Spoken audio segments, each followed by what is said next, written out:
Hélas été ridiculisée au tir à l'arc par un millionnaire, jusqu'à ce que son premier tir fasse taire tout le monde. Si cette histoire vous intéresse, n'oubliez pas de vous abonner à notre chaîne et dites-nous de quelle ville vous nous regardez. Continuons. Élise observa l'arc dans ses mains calleuses, passant doucement les doigts sur les lettres gravées dans le bois. La patience vainc l'acier. Ces mots usés par le temps portaient encore la même puissance que son grand-père y avait imprimée des décennies plus tôt. L'objet était plus qu'un instrument sportif. C'était une relique familiale, un témoignage silencieux de rêves, interrompus et de promesses encore non tenues. Assise sur la véranda de sa modeste maison, à l'intérieur du pays, elle contemplait l'horizon tandis que la décision la plus importante de sa vie pesait sur ses épaules. Le formulaire d'inscription pour le championnat régional de tir à l'arc était posé sur la table, partiellement rempli. Après 15 ans loin des compétitions, quelque chose s'était réveillé en elle. L'histoire d'Élise n'était connue que de quelques personnes dans la petite ville. Avant d'abandonner sa carrière prometteuse dans ce sport, elle était l'une des plus grandes révélations du tir à l'arc national. Ses records de jeunesse restaient imbattables dans certaines catégories. Mais la vie avait d'autres plans. Sa mère était tombée gravement malade, nécessitant des soins constants et des traitements coûteux. En tant que fille unique, il n'y avait pas de choix à faire. Maintenant, à 42 ans, après tant de temps consacré à prendre soin des autres, Élise sentait qu'il était temps de reprendre son propre chemin. Tous les matins, avant de commencer son travail d'instructrice bénévole au projet social local, elle s'entraînait pendant 2 heures. Son talent naturel, ajouté à la discipline rigoureuse qu'elle n'avait jamais abandonnée, avait maintenu sa technique aussi affûtée qu'une lame bien entretenue. Le projet social qu'elle coordonnait était sa plus grande joie. Dans un hangar improvisé, elle enseignait aux enfants et adolescents l'art du tir à l'arc en utilisant des équipements adaptés, des arcs en PVC et des cibles de paille. Elle voyait dans les yeux de ces jeunes la même étincelle qui avait autrefois habité les siens. Mais maintenant, quelque chose de plus grand l'appelait. Le championnat régional était la principale compétition du pays, réunissant les plus grands noms du sport. C'était un monde complètement différent du sien, rempli de technologies, de sponsors millionnaires et d'équipements de dernière génération. Élise savait qu'elle serait vue comme une intruse, une anomalie au milieu de ce cirque de modernité. Sa vieille camionnette, héritée de son père, devrait tenir le coup pour le voyage de 3 jours jusqu'à la capitale. L'arc artisanal, bien que parfaitement fonctionnel et légalement approuvé pour les compétitions, provoquerait certainement des regards dédaigneux. Mais rien de tout cela n'importait. Elle avait quelque chose qu'aucun capteur numérique ou viseur électronique ne pourrait reproduire. L'instinct pur, cultivé à travers des années de pratiques méthodiques et silencieuses. La décision était pratiquement prise quand elle entendit frapper à la porte d'entrée. C'était Martine, sa voisine de 60 ans, apportant un gâteau de maïs encore chaud. Comme d'habitude, elle s'assit pour un café et une conversation. Élise lui montra le formulaire d'inscription, expliquant ses intentions. « Tu as toujours été différente, ma fille, » dit Martine, sirotant son café. « Quand tout le monde courait après la nouveauté, tu te perfectionnais dans l'ancien. Quand il disait que quelque chose était impossible, tu prouvais le contraire. Tu vas nous manquer ici au projet pendant ces jours. Mais ces enfants ont besoin de voir que les rêves n'ont pas de date de péremption. » Les paroles de Martine touchèrent profondément le cœur d'Élise. Ce n'était pas seulement pour elle qu'elle devait concourir, c'était pour tous ceux qui n'avaient jamais eu cette chance, pour ces enfants du projet qui rêvaient de possibilités plus grandes que leur réalité actuelle. Cette nuit-là, en finissant de remplir l'inscription, Élise revécut mentalement chaque moment de son parcours, les matins glacés d'entraînement, les après-midi à s'occuper de sa mère, les soirées à enseigner au projet social. Chaque expérience avait été une brique dans la construction de qui elle était aujourd'hui. Le retour aux compétitions ne serait pas seulement une participation, ce serait une déclaration que l'excellence ne dépend pas des ressources, mais du dévouement. Avant de dormir, Élise rangea l'arc dans son étui de cuir usé, cadeau de son grand-père. Demain commencerait son voyage vers la capitale, emportant avec elle non seulement un arc en bois, mais toute une histoire de résistance et de persévérance. Le monde du tir à l'arc était sur le point d'accueillir à nouveau quelqu'un qui n'aurait jamais dû partir. Le centre d'entraînement olympique semblait encore plus imposant qu'Élise ne s'en souvenait. Les installations avaient été complètement modernisées, transformant le lieu en un complexe futuriste qui ne ressemblait en rien à l'environnement où elle s'était entraînée dans sa jeunesse. Des SUV luxueux occupèrent le parking et des athlètes en uniforme high-tech circulaient dans les couloirs avec leurs équipements qui semblaient tout droit sortis de films de science-fiction. Élise gara sa camionnette entre deux voitures importées. Le contraste était saisissant. Elle ajusta son chignon dans ses cheveux grisonnants qui commençaient à apparaître aux tempes et respira profondément avant de descendre du véhicule. Son uniforme était simple, un pantalon en coton résistant et un polo blanc, basique, sans logo ni sponsor. Aux pieds, des bottes de randonnée bien conservées, mais visiblement anciennes. En se dirigeant vers l'accréditation, elle remarqua les regards curieux et quelques sourires moqueurs. Les chuchotements la suivaient dans les couloirs, mais elle maintenait la posture droite et le regard ferme. Des années de pratique lui avaient appris que la vraie force vient de l'intérieur, pas des apparences. « Je n'arrive pas à croire ce que mes yeux voient », une voix masculine, chargée d'ironie, trancha l'air. Élise Fournier, la légende qui a disparu, revenant pour jouer avec les professionnels.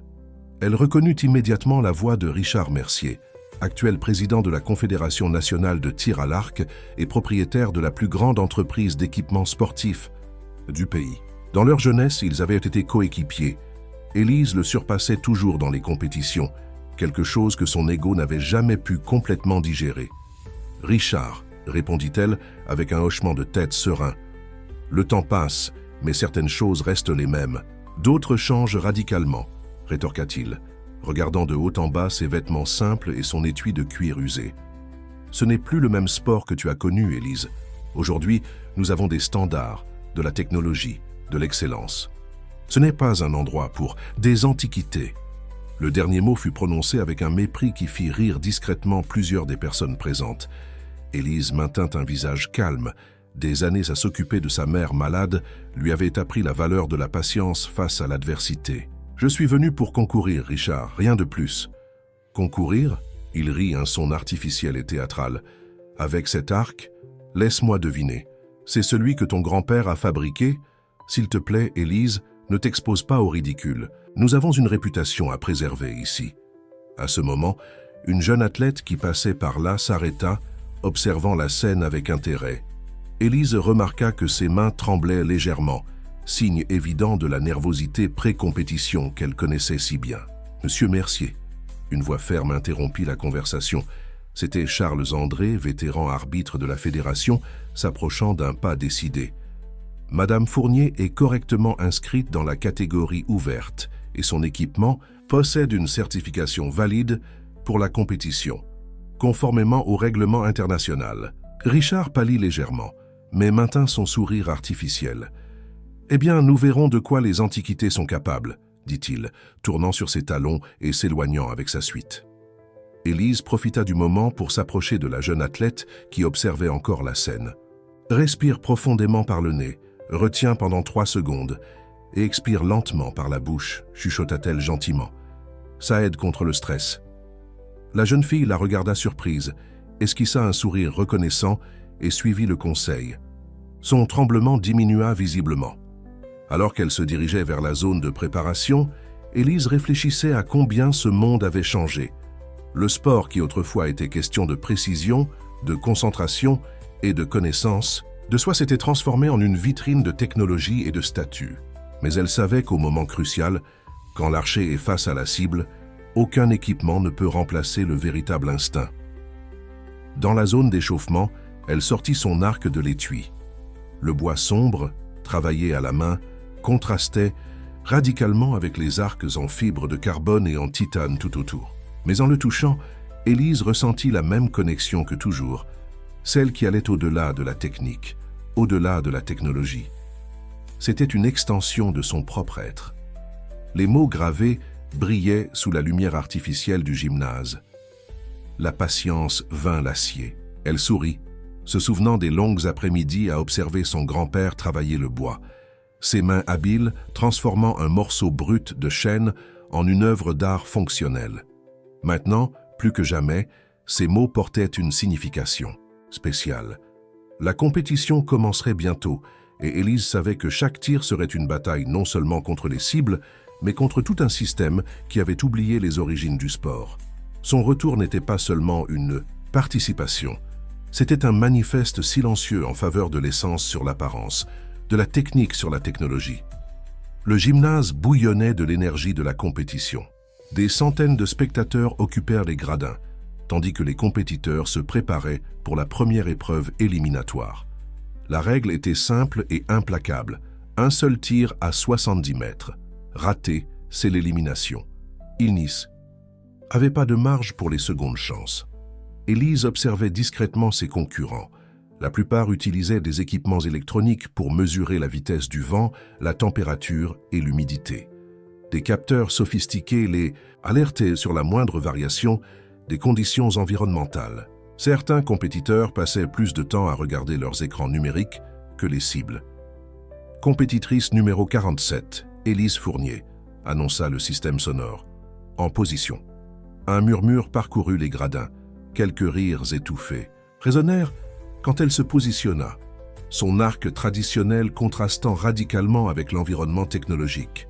Richard Mercier, depuis la zone VIP, observait avec un sourire moqueur, anticipant déjà ce qu'il considérait comme un spectacle d'humiliation. Élise ferma les yeux un moment, sentant l'environnement autour d'elle. Des années de pratique lui avaient appris à lire l'air d'une manière qu'aucun capteur ne pourrait reproduire.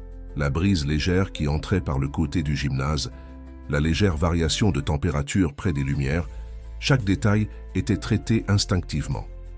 La jeune athlète qui avait reçu son conseil plus tôt était dans les gradins, observant attentivement. À ses côtés, d'autres compétiteurs chuchotaient et riaient, certains filmaient même avec leur téléphone, espérant enregistrer ce qu'ils imaginaient être un moment de gêne. Élise ouvrit les yeux, elle se positionna. Le monde autour d'elle sembla disparaître. Il n'existait plus qu'elle, l'arc et la cible. Ses doigts caressèrent doucement la corde, un geste aussi naturel que respirer. L'arc en bois, qui connaissait chaque nuance de ses mouvements, répondit comme un vieil ami. Le tir fut fluide, élégant, presque musical dans son exécution. La flèche fendit l'air dans une trajectoire parfaite, comme si elle dansait avec les courants invisibles que d'autres tentaient désespérément de mesurer avec leurs appareils. L'impact fut précis. Centre absolu. Le silence qui suivit fut assourdissant. Les rires cessèrent. Les téléphones s'abaissèrent. Dans la zone VIP, Richard Mercier laissa tomber sa coupe de champagne. La jeune athlète dans les gradins fut la première à se lever, applaudissant. D'autres suivirent son exemple, jusqu'à ce qu'une ovation s'empare du gymnase. Ce n'était pas seulement la précision du tir qui impressionnait, c'était la forme, l'élégance, la connexion visible entre l'archère et l'arc. Élise se retira, discrètement dans la zone d'attente, tandis que les réseaux sociaux commençaient à s'agiter. Des vidéos de son tir parfait se répandaient rapidement, accompagnées de commentaires admiratifs et de hashtags improvisés. Archer Vintage, Instinct Bat Technology commençait à gagner en popularité. En coulisses, une petite révolution était en cours.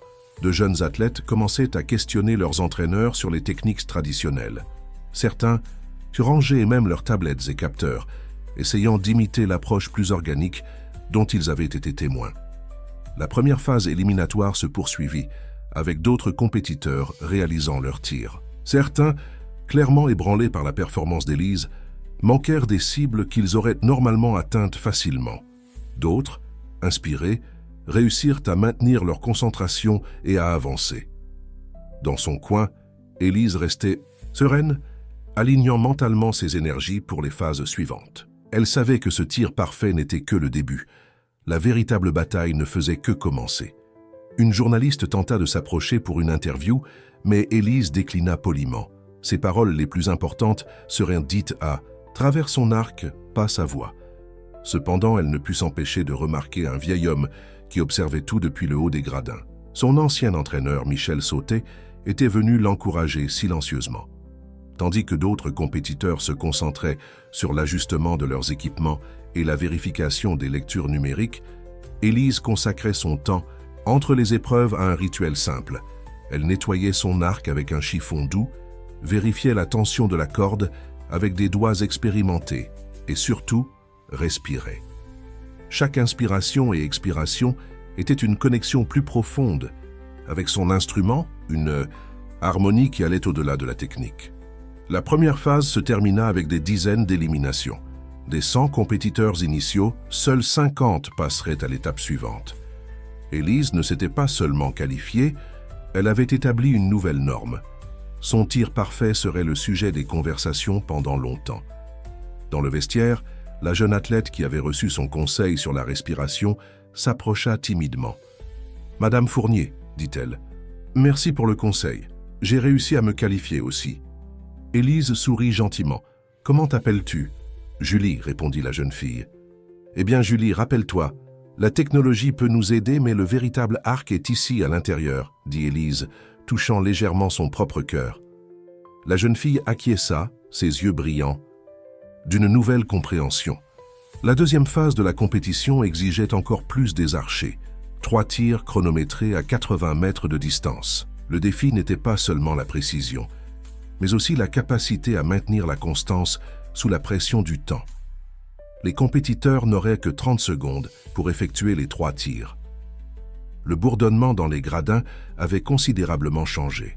Là où il y avait auparavant de la moquerie concernant l'archère vintage, il y avait maintenant une attente authentique.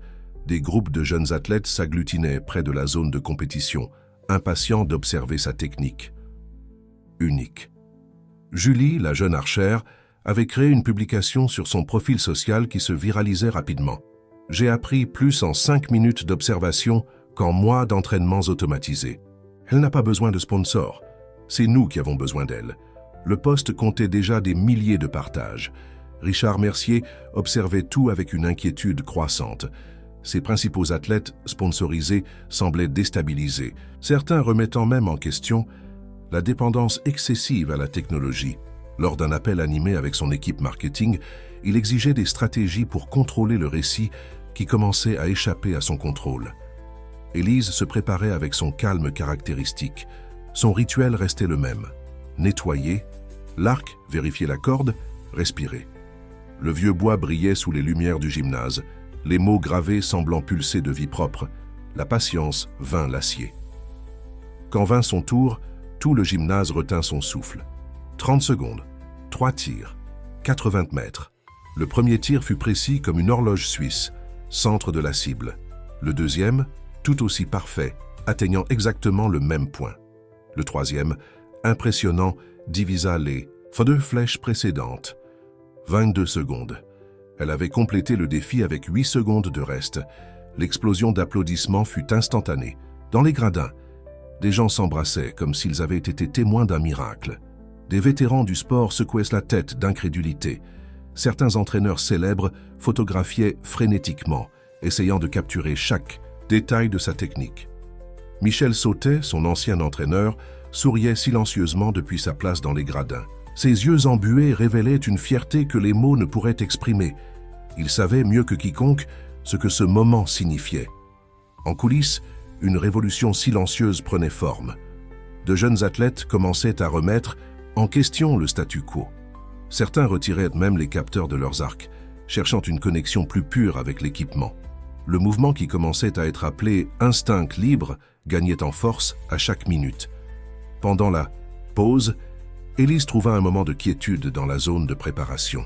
Son arc reposait sur ses genoux, tandis qu'elle méditait sur son parcours. Les souvenirs de sa mère, du projet social, des enfants qu'elle entraînait, tout se mélangeait dans ce moment de réflexion.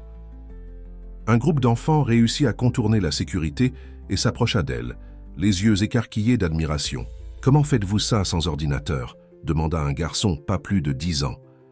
Élise sourit, prenant une flèche. « Vous voyez ces plumes ?» leur montra-t-elle. « Elles conversent avec le vent. Il suffit d'apprendre à écouter. » Les enfants regardaient émerveillés, absorbant chaque mot. À ce moment, sans qu'Élise le sache, l'un des parents filmait la scène. La vidéo de cette petite leçon improvisée deviendrait virale dans les heures suivantes, avec la légende, la vraie technologie et la connaissance transmise de génération en génération. Pendant ce temps, dans les couloirs du centre d'entraînement, Richard Mercier tenait des réunions d'urgence avec son équipe. L'impact d'Élise sur le marché des équipements sportifs commençait à l'inquiéter. Les actions de son entreprise montrèrent déjà des oscillations dans les premières négociations du jour. La compétition continuait et plus d'athlètes étaient éliminés. Des 50 qui avaient commencé la deuxième phase, seuls 25 passeraient à l'étape suivante. Élise ne s'était pas seulement qualifiée, elle avait établi un nouveau record de score pour la phase, même en utilisant un équipement traditionnel. La fin de cette journée, alors que le soleil se couchait à travers les vitraux du gymnase, Élise rangeait son arc dans son étui usé.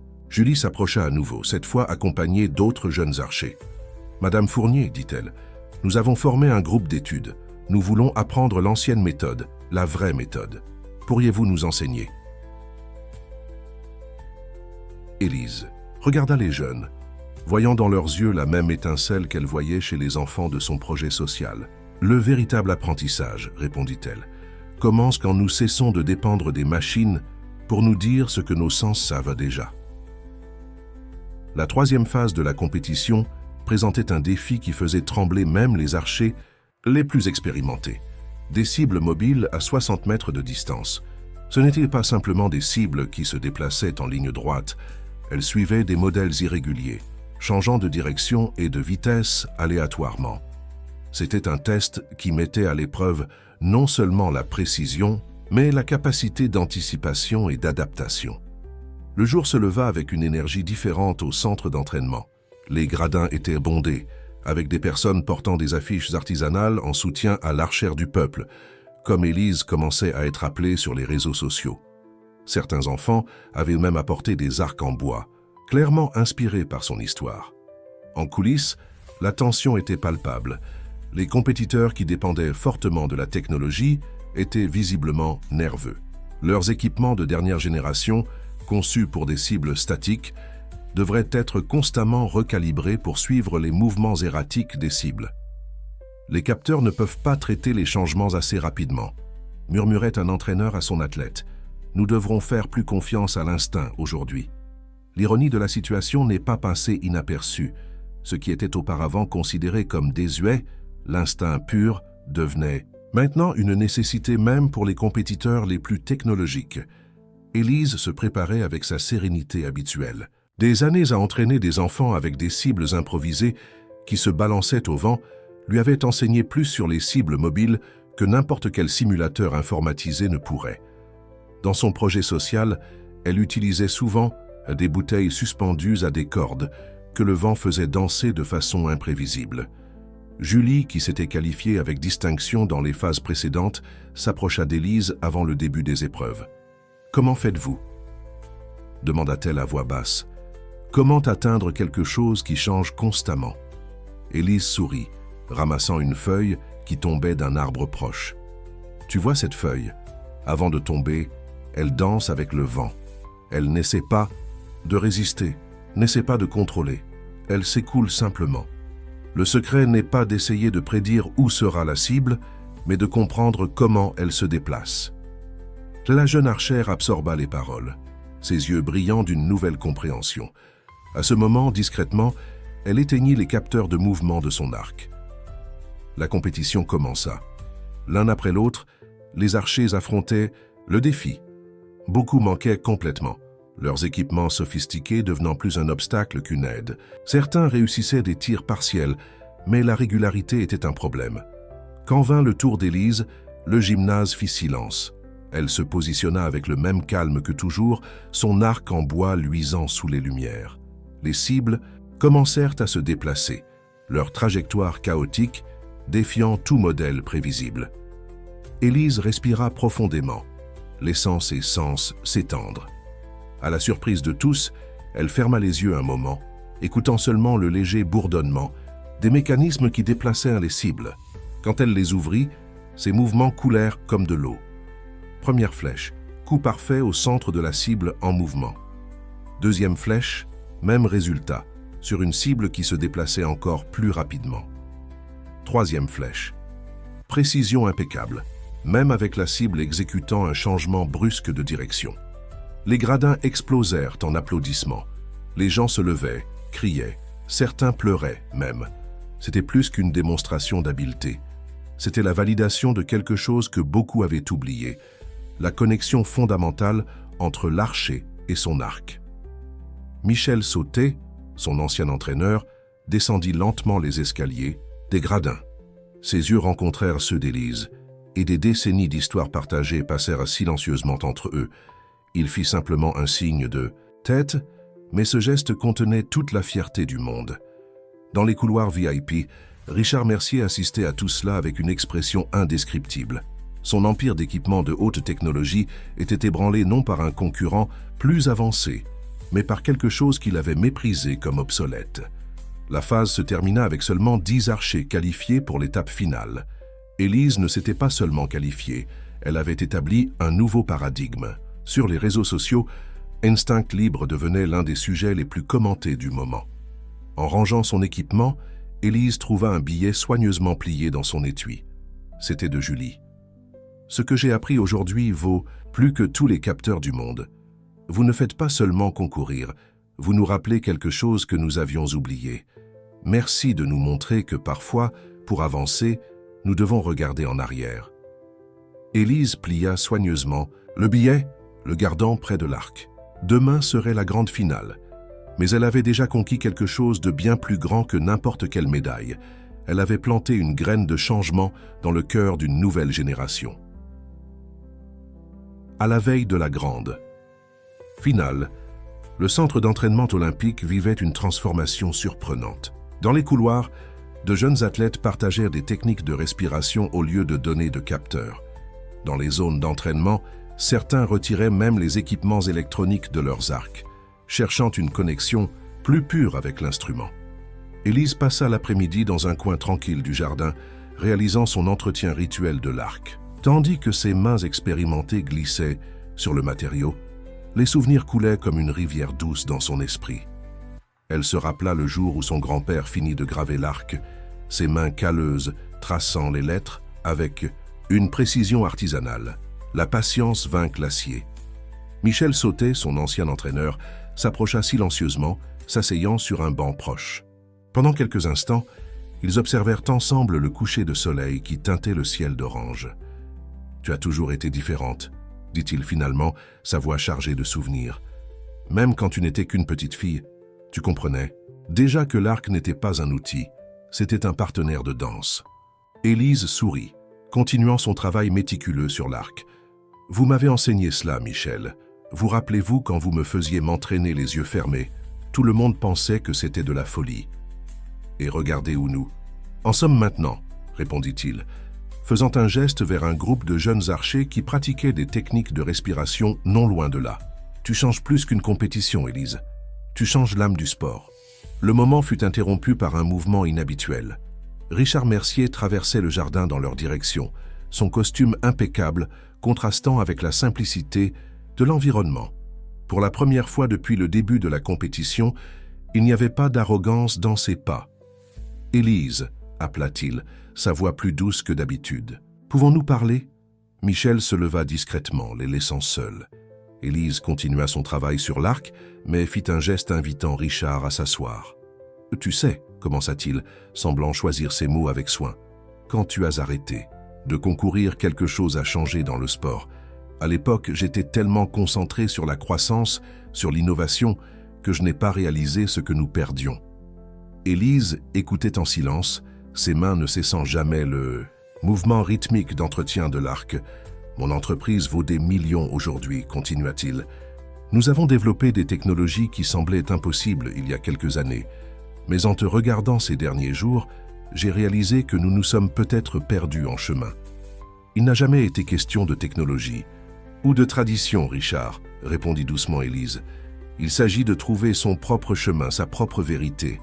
Richard regarda ses propres mains, comme s'il les voyait pour la première fois. Quand nous étions jeunes, tu disais toujours que l'arc était un miroir de l'âme. Je riais de cela, je trouvais ça trop poétique, trop imprécis. Je voulais des chiffres, des données, des certitudes. Un groupe d'enfants passa en courant, près d'eux, portant des arcs en bois improvisés, imitant les mouvements qu'ils avaient vu Élise faire. Richard les observa avec un sourire mélancolique. « Demain est la finale, dit-il, se levant.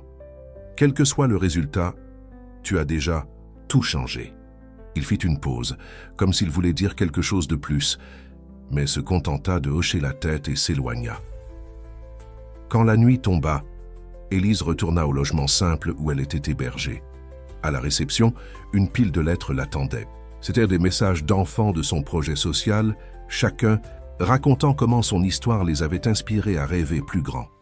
Allongée sur son lit, Élise tenait l'arc de son grand-père, ses doigts traçant les lettres gravées qui avaient guidé sa vie. Demain serait le jour décisif, mais d'une certaine façon, elle sentait que la vraie victoire avait déjà été remportée. Dehors, le vent murmurait entre les arbres, portant les rêves d'une nouvelle génération qui commençait à redécouvrir la magie ancienne du tir à l'arc. Une magie qui n'avait pas besoin de batterie, ne dépendait pas d'algorithmes, et parlait directement au cœur de ceux qui osaient écouter. Le jour de la grande finale se leva avec une énergie électrique dans l'air. Avant même que le soleil ne se lève complètement, une file se formait à l'entrée du centre d'entraînement olympique. Des personnes de tous âges, beaucoup portant des arcs artisanaux, attendaient anxieusement pour témoigner de ce qui promettait d'être un moment historique dans le sport. Élise se réveilla avec le premier rayon de soleil, comme elle le faisait tous les jours depuis des décennies. Son rituel matinal restait inchangé, 1 heure de méditation suivie par des exercices de respiration que son grand-père lui avait enseignés quand elle était enfant. La simplicité de sa routine contrastait drastiquement avec l'ampleur du jour qui commençait. Au réfectoire, pendant qu'elle prenait son petit déjeuner modeste, Élise observait les autres finalistes. La plupart étaient entourés d'équipes, techniques, d'analystes révisant les données de la nuit précédente, de nutritionnistes supervisant chaque portion de nourriture. Des tablettes affichaient des graphiques complexes de performance et des prévisions météorologiques détaillées. Julie, qui s'était également qualifiée pour la finale, s'assit timidement à sa table. « Je n'ai pas pu dormir », confessa la jeune fille, remuant nerveusement sa tasse de thé. « J'ai passé toute la nuit à penser à ce que vous m'avez dit sur la feuille qui danse avec le vent. » Élise sourit, partageant son pain complet. « Tu sais, Julie, les matins avant les compétitions, mon grand-père m'emmenait toujours marcher, dans les champs. Il disait que nous devions saluer le jour avant de le défier. « Il est encore temps pour une promenade ?» demanda Julie, ses yeux brillants d'espoir. Les deux sortirent dans les jardins du centre d'entraînement, où la brume matinale couvrait encore l'herbe comme un voile délicat.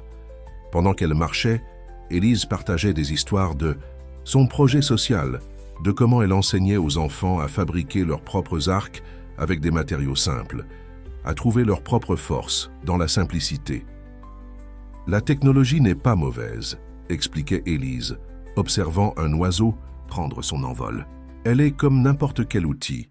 Sa valeur dépend de la façon dont nous l'utilisons. Le problème est quand nous cessons de faire confiance à nos instincts, à notre connexion naturelle avec le monde qui nous entoure. » D'autres finalistes, voyant les deux marcher, commencèrent à se joindre spontanément à la promenade. Bientôt, un petit groupe se forma, partageant l'expérience et anxiété. C'était une scène surréaliste. Des athlètes d'élite, certains utilisant des équipements qui coûtaient plus cher qu'une voiture, écoutant attentivement les paroles simples d'une femme qui portait un arc en bois. De retour au gymnase, la transformation était visible. Certains compétiteurs avaient simplifié leurs équipements, retirant des capteurs qu'ils considéraient maintenant plus distrayants qu'utiles. D'autres pratiquaient des techniques de respiration au lieu de consulter des applications de performance. Élise trouva Michel, son ancien entraîneur, organisant discrètement un groupe d'enfants qui étaient venus de son projet social. Ils avaient fait une collecte pour louer un bus et voyager toute la nuit, déterminés à voir leur professeur concourir. « Ils ont apporté ceci pour toi », dit Michel, remettant à Élise un petit paquet. À l'intérieur se trouvait un collier, artisanal, fait de petits morceaux de bois.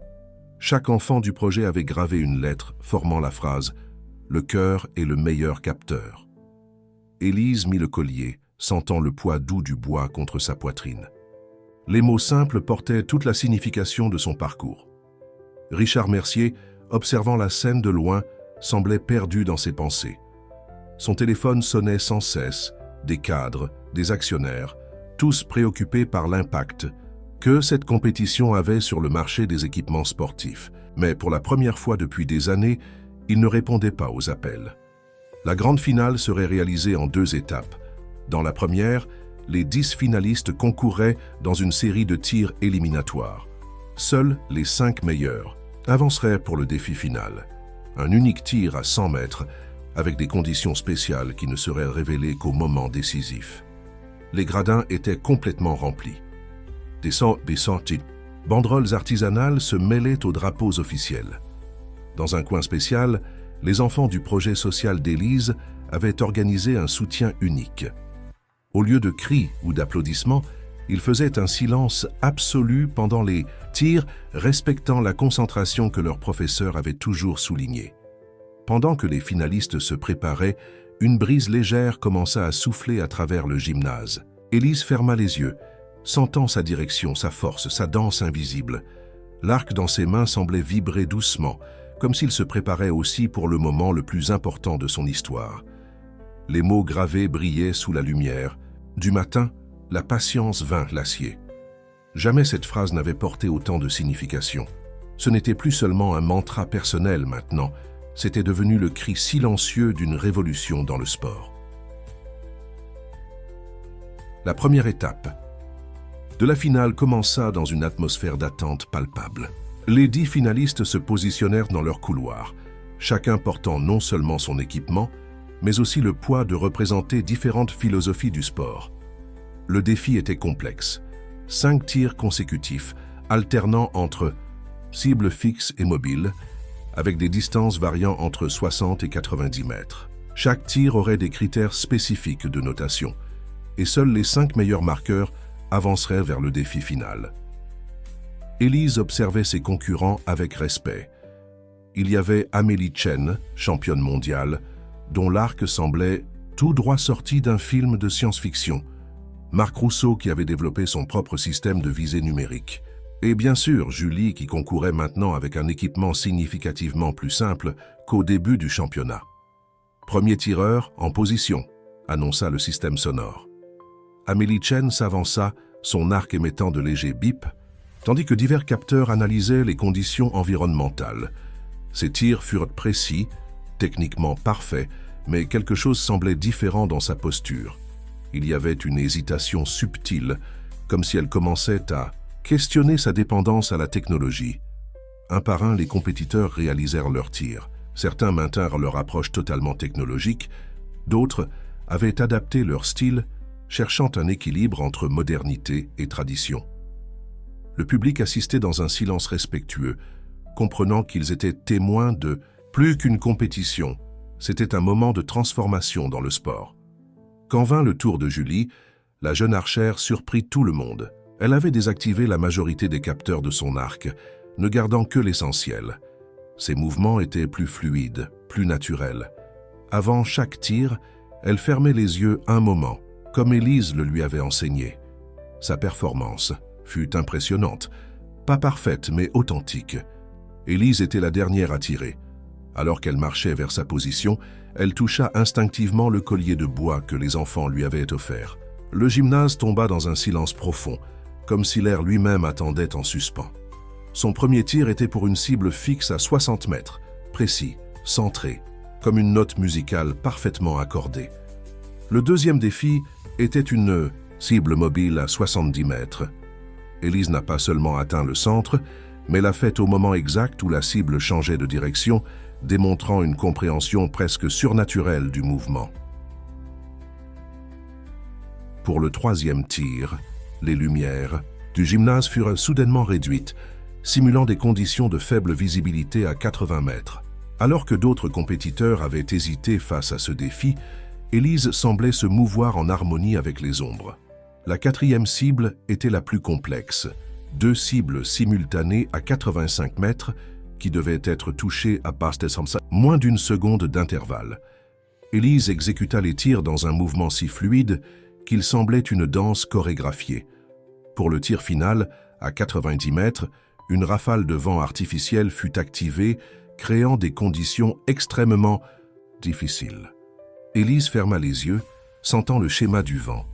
Quand elle tira, la flèche fendit l'air dans une trajectoire qui défiait la physique même, trouvant le centre de la cible comme si elle était guidée par une force supérieure à la technologie.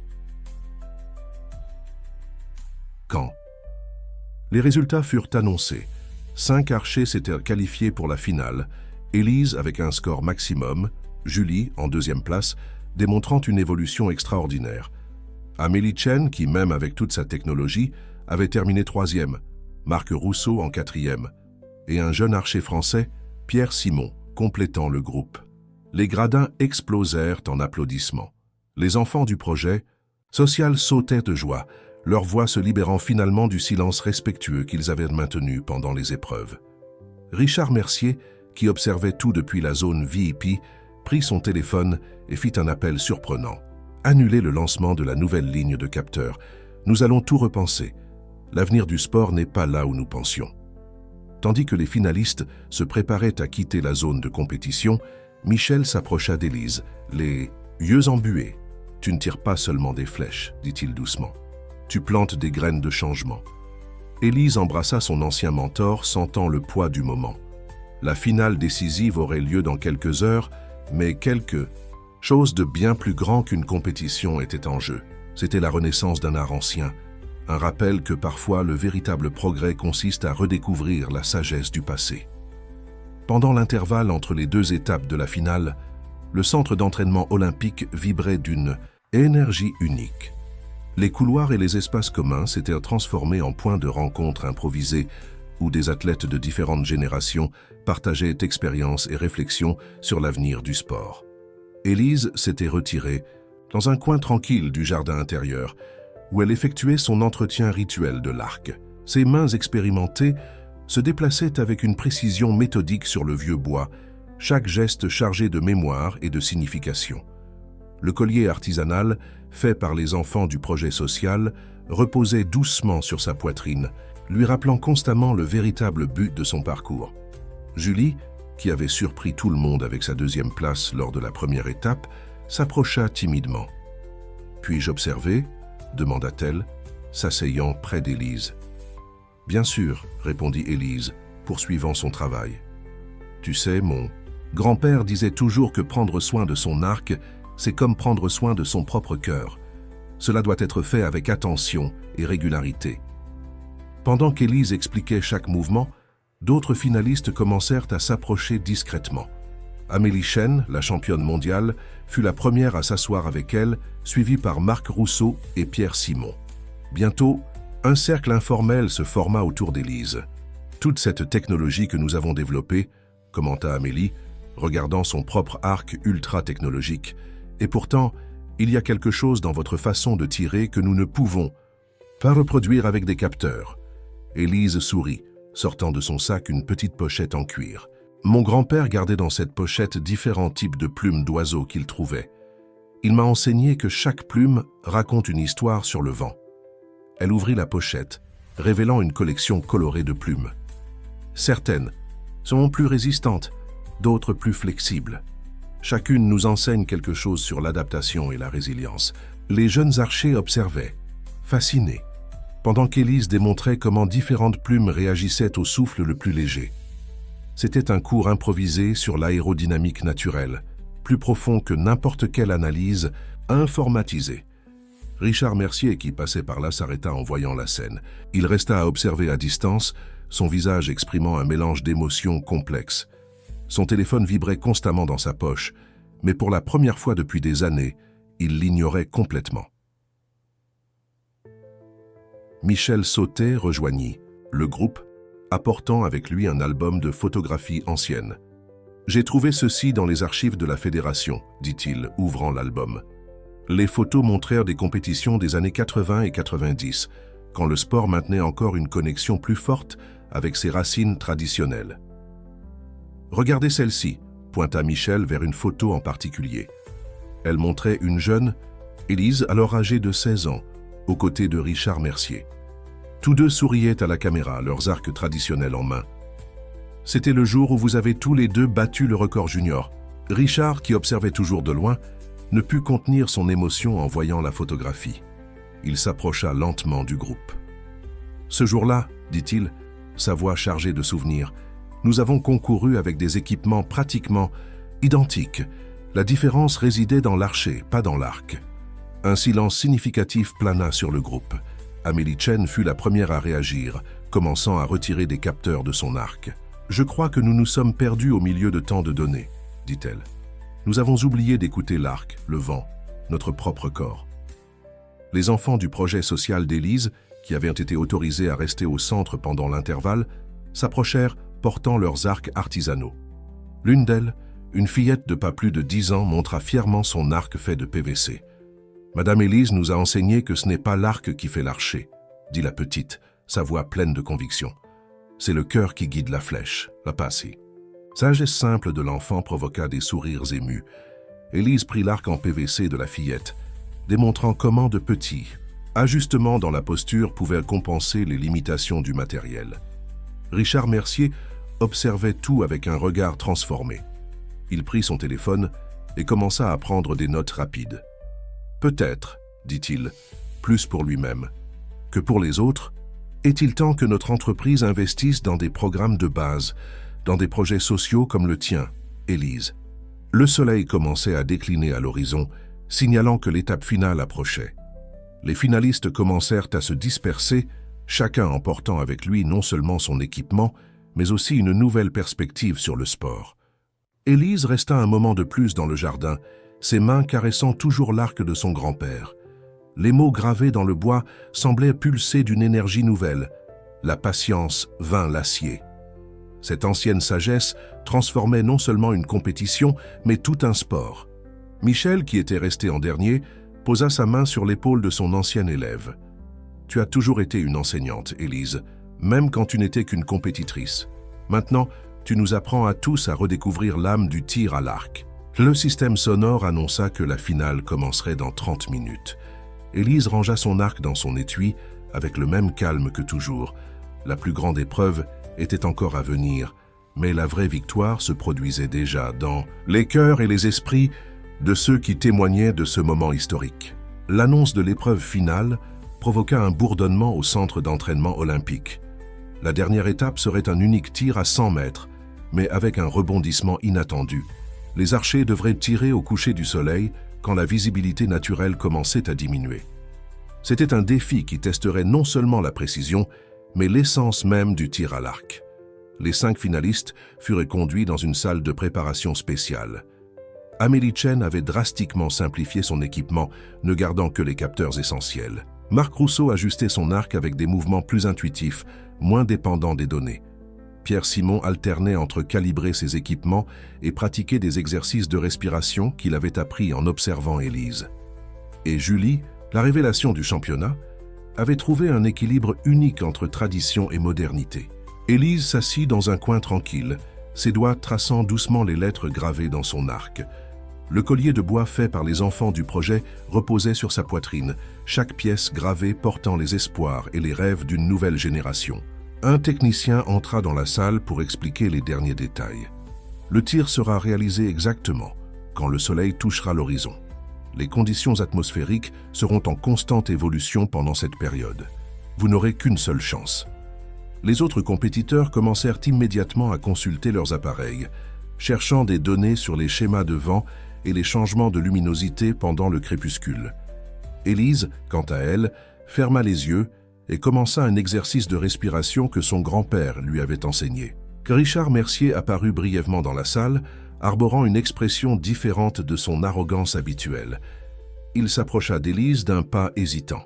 « Tu te souviens de notre premier championnat ensemble ?» demanda-t-il, sa voix plus douce que d'habitude. « Tu m'as enseigné une technique de respiration avant la finale. J'ai prétendu que je n'en avais pas besoin, que c'était un truc de débutant. Mais je l'ai utilisé, et ça a fonctionné. » Élise ouvrit les yeux, rencontrant le regard de son ancien collègue. « L'orgueil nous empêche parfois de reconnaître les vérités les plus simples, » répondit-elle. « Mon entreprise est en train de changer, » continua Richard. « Après cette compétition, nous allons lancer un programme de soutien aux projets sociaux de tir à l'arc. Nous voulons parrainer des initiatives comme la tienne. » Élise sourit mais secoua la tête. « Le projet n'a pas besoin de grand-chose, Richard. Juste des cœurs disposés à enseigner et à apprendre. » Michel Sautet entra dans la salle, portant quelque chose enveloppé dans un tissu ancien. « J'ai trouvé ceci dans les archives de la Fédération, » dit-il, révélant une flèche ancienne fabriquée artisanalement. « Elle appartenait à ton grand-père. il a utilisé cette flèche pour gagner le championnat national de 1962. Élise prit la flèche avec révérence, sentant le poids de l'histoire dans ses mains. Le bois était assombri par le temps, mais la structure restait parfaitement alignée. Les plumes, attachées avec une précision artisanale, maintenaient encore leur forme originale. « Il disait toujours qu'une flèche porte plus qu'une pointe », murmura Élise, étudiant le travail manuel. « Elle porte l'âme de l'archer. » Les autres finalistes s'approchèrent, attirés par l'histoire. Amélie Chen toucha la flèche ancienne avec admiration. « Toute notre technologie, dit-elle, et nous ne parvenons toujours pas à reproduire cette simplicité parfaite. » Julie, qui observait tout avec des yeux brillants, sortit de son étui une flèche moderne. « Nous pouvons apprendre des deux mondes, » dit-elle, comparant les deux flèches. « La tradition nous enseigne le cœur du sport, et la technologie peut nous aider à le préserver. » Le système sonore annonça qu'il restait 15 minutes avant le début de l'épreuve finale. Les compétiteurs commencèrent leurs préparatifs finaux. Élise rangea soigneusement la flèche de son grand-père. Elle ne l'utiliserait pas dans la compétition, mais sa présence était un puissant rappel de son héritage. Les enfants du projet social avaient créé un groupe de supporters organisé dans les gradins. Ils portèrent des t-shirts peints à la main avec la phrase « Le cœur est le meilleur capteur » et tenèrent des arcs en PVC comme symbole que l'excellence ne dépendait pas de ressources coûteuses. Tandis que les finalistes se dirigèrent vers la zone de compétition. Le soleil commençait sa descente vers l'horizon, peignant le ciel de teintes oranges et roses. Élise respira profondément, sentant le poids du moment. Ce n'était pas seulement une compétition, c'était la rencontre de deux époques, le pont entre tradition et futur. L'arc dans ses mains semblait vibrer d'une énergie propre. Les mots, gravés brillants sous la lumière du crépuscule, « La patience vaincre l'acier ». Dans quelques minutes, cette ancienne sagesse serait mise à l'épreuve une dernière fois. Le terrain de tir était baigné par la lumière dorée du soleil couchant. Un silence presque sacré planait sur le centre d'entraînement olympique, tandis que les 5 finalistes prenaient position dans leur couloir. Le défi qui les attendait était unique dans l'histoire du sport.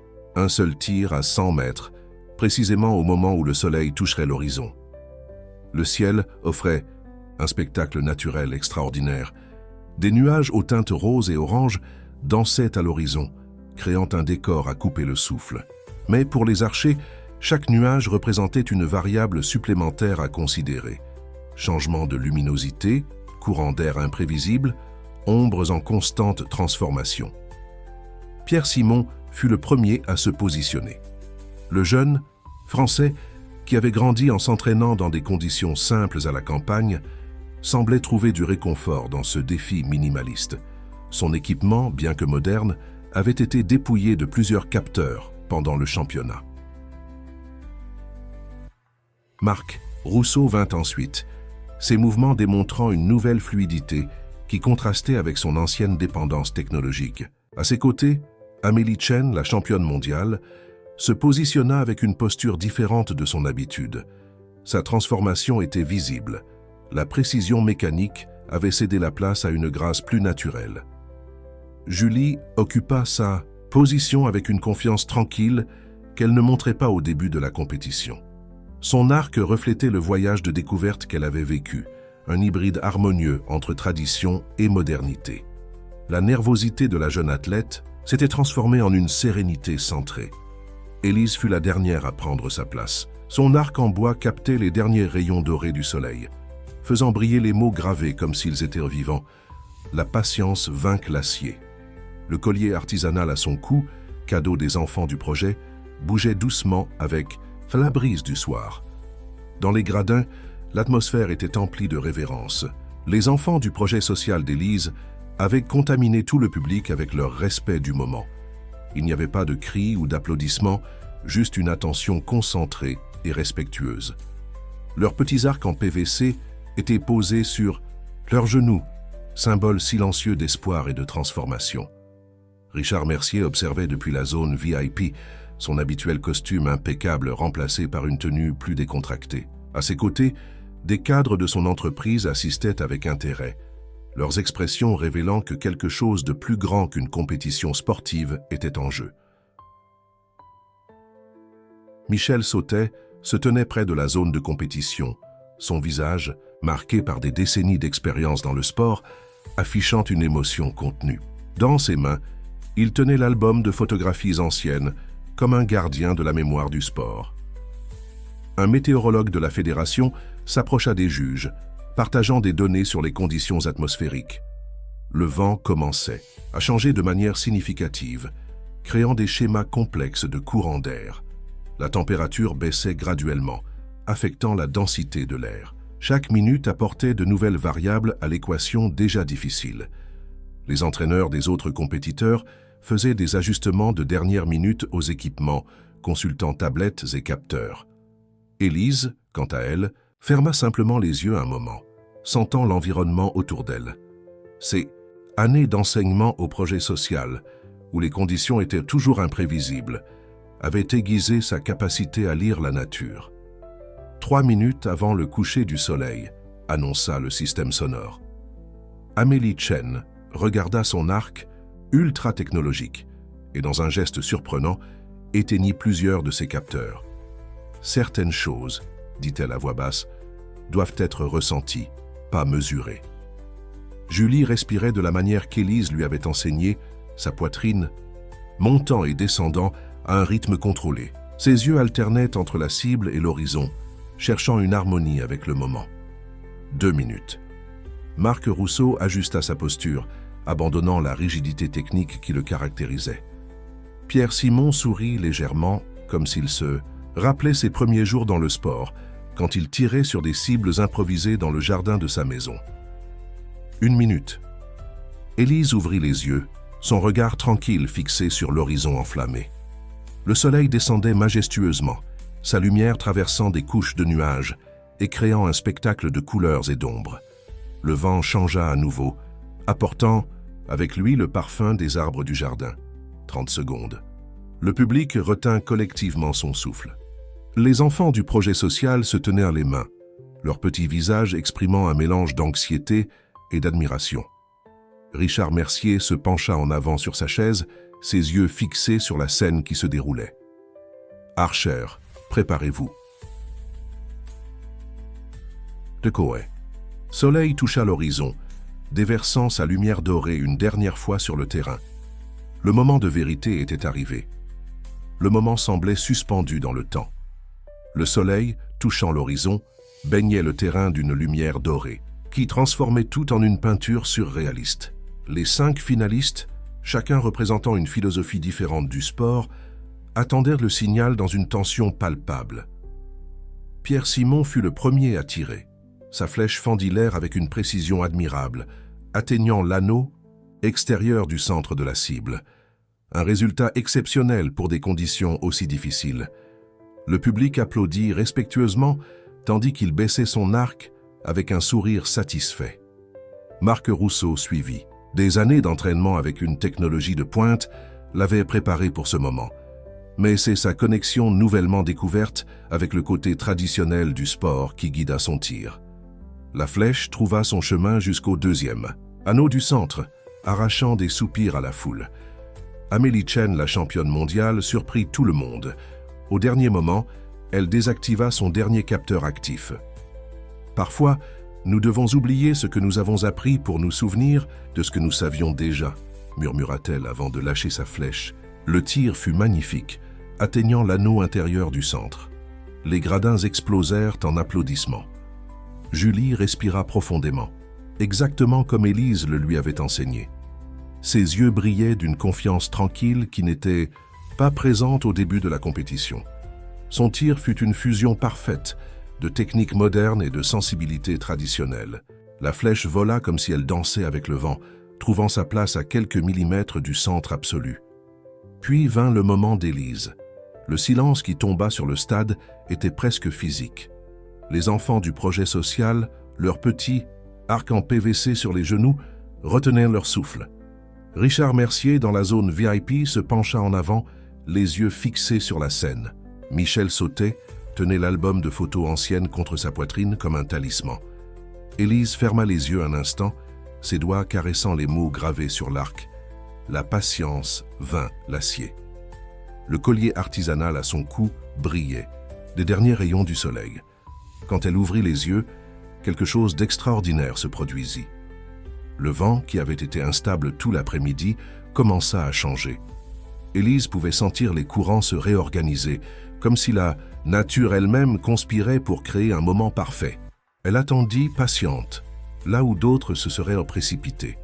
Une seconde passa, 2. Le public respirait à peine. Puis, avec un mouvement fluide qui semblait faire partie du coucher de soleil lui-même, Élise lâcha sa flèche. Le projectile fendit l'air non pas comme un objet en mouvement, mais comme une extension naturelle du moment. Il était impossible de dire où finissait l'archère et où commençait la flèche. Le son de l'impact résonna dans le stade comme un doux tonnerre. La flèche n'avait pas seulement atteint le centre absolu de la cible, elle l'avait fendue en deux, pénétrant si profondément qu'elle avait divisé la structure dans un angle parfait. Le silence qui suivit fut assourdissant. Personne ne bougeait, personne ne respirait. C'était comme si le temps lui-même s'était arrêté pour témoigner de ce moment historique. Puis, des gradins, un enfant du projet social se leva. Ses yeux brillaient de larmes de joie tandis qu'il levait son petit arc en PVC. Un par un, d'autres enfants le suivirent jusqu'à ce que toute la section soit debout, leurs arcs simples levés en un hommage silencieux. Le geste se répandit comme une vague. Julie fut la première des compétiteurs à lever son arc, suivie par Amélie Chen, Marc Rousseau et Pierre Simon. Bientôt, tout le stade était debout, archers professionnels et amateurs unis dans un moment de profonde reconnaissance. Richard. Mercier se leva dans sa zone VIP, des larmes non contenues coulant sur son visage. À ses côtés, les cadres de son entreprise assistaient à la naissance d'une nouvelle ère dans le sport. Michel Sautet tenait l'album de photos ouvert, où une jeune Élise souriait aux côtés de son grand-père. L'image semblait dialoguer avec le présent, connectant les générations à travers le temps. Le soleil disparut finalement à l'horizon, mais quelque chose de nouveau était né dans ce crépuscule. Ce n'était pas seulement une compétition qui s'achevait, c'était une révolution qui ne faisait que commencer. L'aube du lendemain trouva le centre d'entraînement olympique transformé. La nouvelle du tir historique d'Élise s'était répandue comme une traînée de poudre, devenant virale sur les réseaux sociaux et dominant les gros titres sportifs. La vidéo du moment où sa flèche avait fendu la cible en deux comptait déjà des millions de vues. Mais ce n'était pas seulement l'exploit technique qui captivait l'imagination du public, c'était l'histoire derrière. Une femme qui avait abandonné une carrière prometteuse pour s'occuper de sa mère malade, qui n'avait jamais cessé d'enseigner aux enfants dans son projet social, qui était revenue au sport, non pas à la recherche de gloire, mais pour prouver que l'excellence ne dépendait pas des ressources. Les enfants du projet social, qui avaient dormi au centre après la compétition, se réveillèrent pour découvrir leur boîte de courrier électronique inondée de messages. Des écoles, des clubs et des organisations de tout le pays voulaient en savoir plus sur leurs arcs en PVC et leur méthodologie d'entraînement. Le mouvement Instinct Libre naissait spontanément en différents endroits. Élise était assise dans son coin habituel du jardin, effectuant son entretien matinal de l'arc. Le soleil levant faisait briller les mots gravés d'une lumière nouvelle. La patience vainc l'acier. À côté d'elle, le trophée de la victoire reflétait la lumière dorée, mais ses yeux étaient fixés sur quelque chose de bien plus précieux, un simple cahier où elle planifiait les cours de son projet social. Julie s'approcha silencieusement, portant non seulement son arc de compétition, mais aussi un plus simple, fait de matériaux basiques. « J'ai passé toute la nuit à le fabriquer », dit-elle, montrant l'arc artisanal. « Il n'est pas parfait, mais il est honnête. » Amélie Chen apparut peu après, ses yeux révélant une nuit de profonde réflexion. « Mes sponsors ne vont pas apprécier, dit-elle avec un sourire, mais j'ai décidé d'ouvrir une école en Chine, enseignant l'approche traditionnelle aux côtés de la moderne. » La nouvelle la plus surprenante, cependant, vint de Richard Mercier. Il arriva au jardin portant un dossier de documents et affichant une expression transformée. « Élise, commença-t-il, sa voix chargée d'émotions contenues, j'ai passé toute la nuit en réunion avec le conseil d'administration de l'entreprise. Nous allons complètement restructurer notre approche. » Il ouvrit le dossier, révélant des projets de centres d'entraînement communautaire. « Nous voulons créer des espaces où technologie et tradition peuvent coexister, où des enfants de toutes origines peuvent apprendre le véritable esprit du sport. Les réseaux sociaux bouillonnaient du mouvement qui se propageait. Des hashtags comme Instinct Libre et aux archères du peuple dominaient les tendances. Des vidéos de jeunes s'entraînant avec des arcs artisanaux se multipliaient, toujours avec des messages de remerciement à Élise et sa philosophie. Michel Sauté, qui observait tout avec des yeux embués, s'approcha d'Élise avec l'album de vieilles photos. « Ton grand-père serait fier », dit-il, montrant une photo particulière. On y voyait un jeune artisan travaillant sur un arc en bois, ses mains calleuses, sculptant les mots qui deviendraient légendaires. Les médias spécialisés, qui avaient initialement ignoré la présence d'Élise dans la compétition, se disputaient maintenant une interview exclusive. Mais elle continuait à décliner poliment, préférant consacrer son temps aux enfants qui l'entouraient, impatients d'apprendre. Une de ses enfants, une petite fille aux yeux vifs nommée Marie, s'approcha avec son arc en PVC. « Madame Élise, demanda-t-elle, comment saviez-vous que vous alliez réussir ?» Élise sourit, prenant le petit arc dans ses mains. « Je ne savais pas, Marie, mais j'ai appris que lorsque nous faisons quelque chose avec un cœur sincère, le résultat n'est qu'une partie de l'histoire. Ce qui compte, c'est le voyage et les vies que nous touchons en chemin. » Ces paroles simples capturaient parfaitement l'esprit du moment. Ce n'était pas seulement une victoire dans une compétition, c'était la renaissance d'une philosophie qui transcendait le sport. Dans un coin du jardin, un groupe de jeunes archers commençait à se réunir régulièrement. Ils s'appelaient les disciples de l'instinct, un mélange d'athlètes professionnels et amateurs unis par le désir de redécouvrir l'essence du tir à l'arc. Julie était devenue une sorte de leader informel du groupe, partageant les enseignements qu'elle avait reçus d'Élise. Richard Mercier, observant la scène, fit une annonce surprenante. Son entreprise développait une nouvelle ligne d'équipement appelée Essence, qui combinait technologie moderne et principes traditionnels. Chaque arc sera accompagné d'un manuel spécial, expliqua-t-il, racontant l'histoire d'Élise et l'importance de maintenir vivante la tradition. Le mouvement commençait à transcender le tir à l'arc. D'autres sports commençaient à questionner leur propre relation avec la technologie et la tradition. C'était comme si Élise avait ouvert une porte que beaucoup ne savaient pas exister. Un chemin de retour vers l'essence sans abandonner le progrès. L'après-midi trouva Élise de retour à son projet social, dans la petite ville de province. Le hangar simple où elle donnait ses cours était différent, non pas dans sa structure physique, mais dans l'énergie qui le remplissait. Les murs, autrefois vides, affichèrent maintenant des photos du moment historique au championnat, à côté de dessins réalisés par les enfants. Le nombre d'élèves avait triplé depuis sa victoire. Des familles entières venaient pour les cours, certaines voyageant des heures juste pour participer. Mais Élise maintenait la même approche simple et efficace. Arc en PVC, cible de paille et beaucoup d'attention individuelle pour chaque élève. L'arc n'est qu'un instrument, expliquait-elle à un groupe de débutants. Le véritable équipement est ici, à l'intérieur. Elle touchait doucement sa poitrine, exactement là où reposait le collier artisanal des enfants. Une surprise l'attendait à l'entrée du hangar. Julie était arrivée sans prévenir, amenant avec elle un groupe de jeunes archers professionnels. Ils portaient leurs équipements de compétition d'une main et des arcs artisanaux de l'autre. « Nous sommes venus pour apprendre », dit simplement Julie, « et aussi pour enseigner, si vous le permettez. » La fusion fut naturelle et inspirante. Des athlètes professionnels s'asseyaient à côté d'enfants du projet, partageant expériences et apprenant les uns des autres. La technologie ne fut pas abandonnée. Elle fut intégrée d'une manière plus consciente et équilibrée. Richard Mercier tint sa promesse. Son entreprise commença à fournir des matériaux de base pour des projets sociaux dans tout le pays.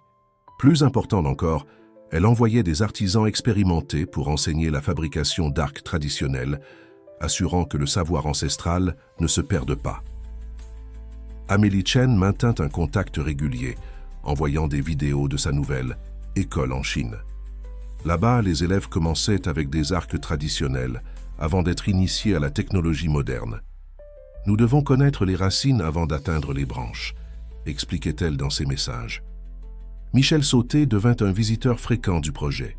Ses histoires sur les débuts du sport enchantaient les élèves, créant un pont vivant entre passé et présent. L'album de vieilles photos devint un trésor partagé, inspirant de nouvelles générations. Un après-midi, En observant un cours en cours, Élise remarqua quelque chose d'extraordinaire. Une de ses plus jeunes élèves enseignait une technique de respiration à un archer professionnel. La scène capturait parfaitement l'essence de ce que le mouvement Instinct Libre était devenu, un échange authentique de connaissances, sans hiérarchie basée sur l'équipement ou le statut. L'arc que son grand-père avait fabriqué restait son compagnon quotidien. Les mots « la patience vainc l'acier » étaient devenus un mantra répété dans des projets sociaux à travers le pays. Mais leur signification avait évolué. Ce n'était plus seulement la victoire de la tradition sur la technologie, mais la découverte d'un équilibre entre les deux. Un jour, une journaliste réussit finalement à convaincre Élise de donner une interview. La question finale fut simple. Qu'espérez-vous pour l'avenir du sport? Élise regarda par la fenêtre du hangar, où enfants et adultes, débutants et professionnels, pratiquaient ensemble sous le soleil de l'après-midi. L'avenir est déjà là, répondit-elle. Il est dans chaque enfant qui découvre qu'il peut être grand même avec peu, dans chaque athlète qui redécouvre la joie pure du sport, dans chaque personne qui comprend que l'évolution ne signifie pas abandonner nos racines. Le soleil commençait à se coucher, peignant le ciel des mêmes couleurs que ce jour historique de la compétition. Élise prit son arc, sentant le poids familier du bois dans ses mains. Les mots gravés brillaient à la lumière du soir, plus vrais que jamais. Une nouvelle génération était en train de naître, une qui comprenait que la grandeur ne vient pas d'équipements coûteux ou de technologies avancées, mais d'un cœur sincère et d'un dévouement véritable. L'héritage d'Élise n'était pas seulement une victoire dans une compétition, c'était une révolution silencieuse qui continuerait à résonner à travers les années. 6 mois après la compétition historique, le mouvement Instinct Libre s'était transformé en un phénomène mondial. Le petit hangar où Élise donnait ses cours était devenu une sorte de temple du tir à l'arc, attirant des visiteurs des 4 coins du monde. Par un matin particulièrement spécial, Élise arriva au projet plus tôt que d'habitude. La rosée couvrait encore l'herbe du terrain d'entraînement improvisé et le soleil commençait à peine à poindre à l'horizon. Dans ses mains, outre l'inséparable arc de son grand-père, elle portait un paquet enveloppé dans un tissu simple. À l'intérieur du hangar, une transformation silencieuse s'était produite pendant la nuit. Les murs, auparavant décorés uniquement de photos et de dessins, affichaient maintenant une collection impressionnante d'arcs traditionnels de différentes cultures. C'était un cadeau surprise organisé par ses élèves. Chaque pièce racontait une histoire unique, de persévérance et de tradition. Julie, qui partageait maintenant son temps entre compétition professionnelle et enseignement au projet, arriva peu après. Son propre arc de compétition avait évolué, un hybride élégant incorporant des éléments traditionnels au moderne. « Les enfants sont impatients », dit-elle avec un sourire. « Ils ont à peine dormi hier. » La raison de cette impatience était l'inauguration d'un nouveau programme, Maître de demain. L'idée était née des enfants même du projet. Ils voulaient enseigner à d'autres enfants, perpétuant non seulement les techniques, mais aussi la philosophie qu'ils avaient apprise avec Élise. « Chacun enseigne ce qu'il sait », disait souvent Élise, et apprend en enseignant. Les premiers élèves commencèrent à arriver. Parmi eux, Marie, la petite fille, qui avait demandé à Élise comment elle savait qu'elle réussirait. Maintenant, avec son arc en PVC soigneusement décoré, elle serait l'une des premières instructrices juvéniles du programme. Richard Mercier apparut aussi ce matin-là, mais pas comme le puissant homme d'affaires d'autrefois. Habillé simplement, il portait un arc traditionnel qu'il avait appris à fabriquer dans un cours d'artisanat. « Certaines leçons, dit-il, nous devons les réapprendre à partir de zéro. » Le paquet qu'Élise avait apporté contenait quelque chose de spécial, un nouvel arc, sculpté de ses propres mains sous la direction d'un vieil artisan de la région. Elle y avait travaillé pendant des mois, appliquant chaque leçon que son grand-père lui avait enseignée par l'exemple. « Celui-ci, dit-elle, révélant l'arc à ses élèves, sera notre arc communautaire. Chaque personne qui viendra ici pourra l'utiliser, sentir son histoire, ajouter sa propre énergie. » Les mots gravés dans le nouveau bois étaient différents, mais complétaient parfaitement le message de l'arc de son grand-père. Le cœur enseigne, les mains apprennent. La matinée avança avec une énergie spéciale. Des enfants enseignaient à des adultes, comment fabriquer des arcs en PVC, tandis que des athlètes professionnels apprenaient des techniques ancestrales auprès de jeunes instructeurs. La hiérarchie traditionnelle du sport avait été complètement réimaginée. Michel Sautet, désormais présence constante au projet, documentait tout dans un nouvel album photo. « Nous vivons un moment historique », disait-il, ses yeux brillants d'une fierté paternelle. C'est l'union parfaite entre passé et futur. Amélie Chen, connectée par visioconférence depuis son école en Chine, montrait comment le mouvement s'était adapté à la culture locale. Ses élèves combinaient des techniques millénaires de tir à l'arc avec la précision de la technologie moderne. « Il ne s'agit plus de choisir un camp », expliquait-elle. « Il s'agit de trouver l'harmonie. » Une journaliste qui suivait la journée pour un documentaire demanda à Élise quel était le secret du succès du projet. Élise sourit, prenant une flèche simple. « Voyez-vous cette flèche ?» demanda-t-elle. Peu importe la sophistication de l'arc, la flèche doit toujours trouver son propre chemin. Notre tâche est simplement de pointer dans la bonne direction et de faire confiance. Sur le terrain d'entraînement, Marie réunit son premier groupe d'élèves. Avec une confiance que seuls les enfants possèdent, elle commença son cours. D'abord, nous devons comprendre que l'arc n'est pas un outil, c'est un ami. Et avec les amis, nous devons apprendre à converser. Élise observait, les yeux embués d'émotion. Le collier artisanal à son cou semblait plus léger maintenant, comme si le poids de la responsabilité se distribuait naturellement entre toutes ces âmes jeunes et enthousiastes. Le soleil était haut dans le ciel quand une surprise finale survint. Un groupe d'artisans traditionnels, venus de différentes régions du pays, arriva au projet. Ils apportaient avec eux la proposition de créer une école de fabrication d'arcs où des techniques ancestrales seraient préservées et transmises aux nouvelles générations. L'avenir du sport, dit l'un d'eux, un homme aux mains calleuses et au sourire serein, est de se souvenir d'où nous venons tout en décidant où nous allons. Élise toucha les mots gravés sur son arc, sentant sous ses doigts non seulement les lettres, mais toute l'histoire qu'elles représentaient. La patience vaincre l'acier n'avait jamais eu autant de sens qu'en ce moment, quand l'acier et la patience apprenaient enfin à danser ensemble. À mesure que le soleil commençait sa descente dans le ciel, le projet social d'Élise vibrait d'une énergie transformatrice.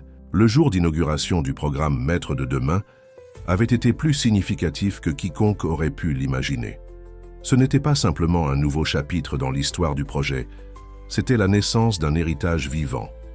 Marie, la jeune instructrice, avait dirigé son premier cours avec une sagesse qui semblait transcender son âge. Ses paroles simples sur l'amitié avec l'arc avaient touché non seulement ses élèves débutants, mais aussi les athlètes professionnels, présents. Une vidéo de son cours partagée spontanément sur les réseaux sociaux commençait déjà à devenir virale. « Vous avez vu ?» s'exclama Julie montrant son téléphone. « Les gens appellent Marie la petite sage. Les commentaires sont incroyables. » Élise sourit, observant sa jeune élève démontrer une technique de respiration à un groupe mixte d'enfants et d'adultes. Marie avait parfaitement compris l'essence de ce que représentait le projet. Il ne s'agissait pas d'être le meilleur, mais d'aider chacun à trouver sa meilleure version. Richard Mercier, qui avait passé toute la journée au projet, fit une annonce surprenante lors de la clôture des activités. Son entreprise changeait son slogan de « La technologie est pouvoir » à « Tradition et innovation, le chemin du cœur ». Plus qu'un changement marketing, c'était le reflet d'une transformation profonde dans sa vision du sport. « Élise, dit-il, sa voix chargée d'une émotion sincère, tu n'as pas seulement changé le tir à l'arc, tu nous as aidés à redécouvrir notre humanité dans le sport. » Les artisans arrivés plus tôt commençaient déjà à planifier l'école de fabrication d'arcs. Dans un coin du hangar, ils avaient monté un petit atelier de démonstration où ils enseignaient les fondamentaux du travail du bois. L'odeur de sciure se mêlait au parfum de l'après-midi, créant une atmosphère presque magique.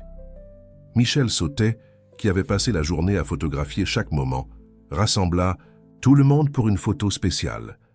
Au centre, Élise tenait son arc historique.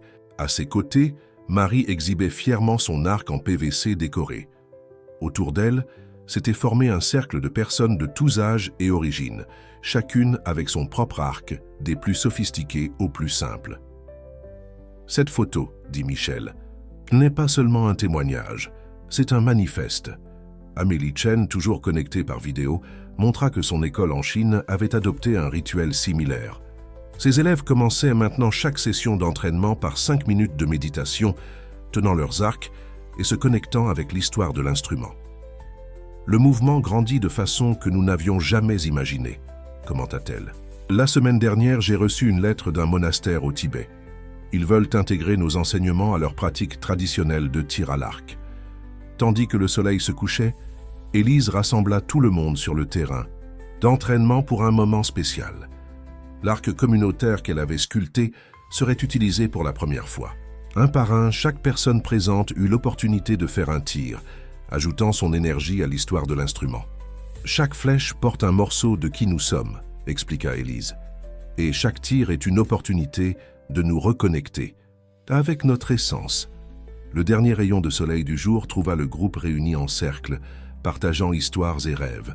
Les enfants du projet parlaient avec enthousiasme de leur plan d'expansion du programme Maître de demain vers d'autres communautés. Les athlètes professionnels discutaient des moyens d'intégrer les principes de l'instinct libre aux compétitions de haut niveau.